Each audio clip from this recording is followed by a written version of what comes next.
What's going on, guys? My name is Tommy. Welcome back to the channel and welcome back to another episode of the Forgotten Race Review. Today, at the request of, I can't even count how many people, scrolling back in time in the history of this channel, we're cracking open Bestiary 4, we're cracking open the Advanced Race Guide, we're cracking open a little bit even of the Inner Sea Races for lore, and we're talking about the Trox.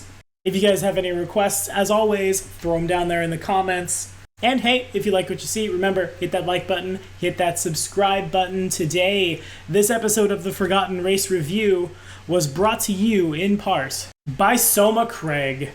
My friend, thank you so much for your support. And hey, that is in fact our newest patron. Support for the channel continues to grow and grow, and I will never not be super grateful to you guys for all the support. But now, let's dive in. Alright, so insectoid races living on different planets have been a pretty common theme across a lot of sci-fi, from the super serious Alien franchise to, Starship Troopers. And back again, we have a lot of examples of races like that we could compare our Trox to, but today I think I'd rather compare it to Dungeons & Dragons Umber Hulk.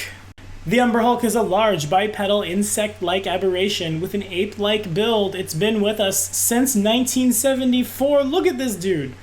Doesn't that just instill fear in your heart? Yeah, of course it does. All the way up to Dungeons & Dragons 5th edition. Notice how I didn't say Pathfinder 4th or 5th edition that time. Yeah, I know, right? I'm so cool. These guys are pretty iconic. It's one of the earliest creatures to ever have been introduced in the Dungeons & Dragons game, but it's another one of those things that D&D owns because we don't see it in Pathfinder, at least I'm assuming. Instead, we've got the Trox. In Pathfinder, the Trox are a race of arthropodal, monstrous humanoids native to the LVII moon of Nechak. The original Trox on Nechak were 8-legged arachnids, though the variant found outside Nechak are arthropodal humanoids. Their two central sets of limbs atrophied, their muscles allocated to their legs, upper arms, and fleshy tail, with their natural exoskeletons enhanced and their mandibles expanded into bony scythes. Yeah, it's terrifying. Originally, though, the Trox were a race of peaceful burrowers. A long time ago, an incarnation of Nechak's ruling Forever Queen, which happens to be a creature worshipped as a deity, her worship being led by priest bugs who interpret her will through the Forever Queen's mortal form, selected a contingent of Trox for the task of interplanetary expansion. These guys were magically altered into the form that we see here now, then divided and ensconced in the center of moons, which were then ejected out of Liavara's orbit. One of these ships eventually did reach Galarion, and it dug deep down into the Darklands near a Druger city. Of course, knowing the Druger, these guys wasted no time enslaving the Trox, and they bred them for strength and brutality. After just a few generations, these hulking Trox were bound to their masters by fear and pain, memories of their ancestral home fading, although over time a few isolated groups have escaped captivity. Several clans were able to reach the surface world, but of course, the surface world was just as eager to enslave them. A free Trox tends to be reclusive and xenophobic, and they can harbor deep grudges and resentment, but they're inquisitive and deeply loyal to those who show them kindness. And I didn't really mean to come here to get feelsy, but they're gentle giants. Now, the Trox is pretty alien, pretty insectile, pretty gigantic, and they're definitely described as being hulking, massive, muscular, and, gigantic and super scary. And I think, of course, that has to come into play when we talk about their height and weight and stuff.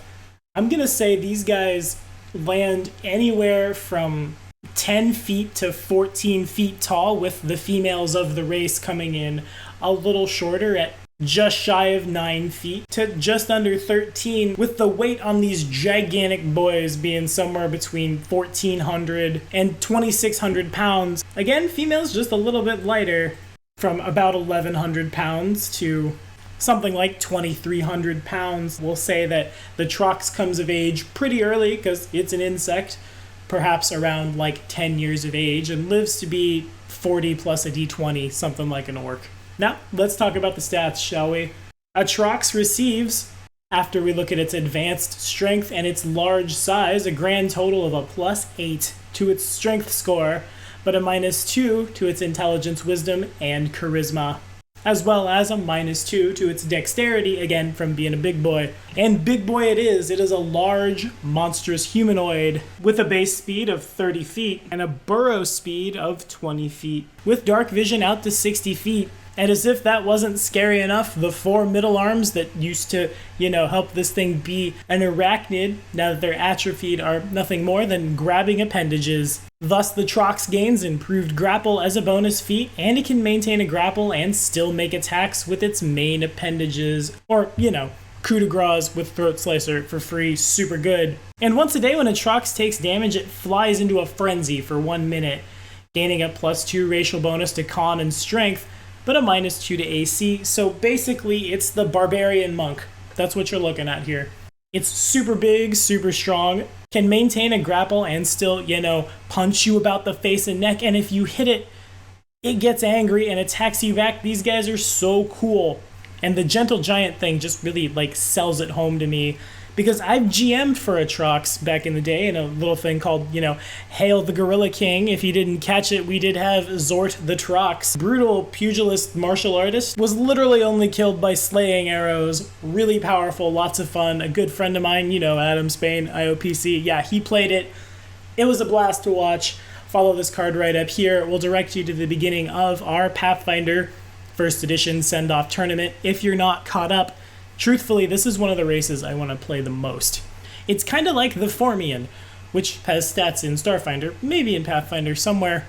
Just a big insectile race from a different part of the world. Not even the world, a different part of the solar system, and in Pathfinder, Galerion's brother and sister planets out there in the vast void of space have a lot of really sweet lore that I don't get to see that much. As a GM or as a player in Pathfinder, the Trox brings it to the table and gives you, the GM, a reason to, travel everywhere from the void of space to the Darklands where they're enslaved. It's got everything. Also, if you dump your strength to 10, you have an 18 strength. Nothing to complain about there. But what do you guys think about the Trox? Have you played one? Have you maybe fought them? Have you enslaved them for terrible purpose as dark dwarves, dark elves, things of that nature in the Darklands? If so, as always, throw it in the comments. Let me know all about it. We'll keep that conversation going. Thank you guys so much for watching, and as always, be sure to like and subscribe for more videos. The next episode of the Forgotten Race Review, where we take another request that I've wanted to do for a while. It's been on the back burner for a long time. Going back to the spooky stuff with the Deep One Hybrid, and it drops next Monday.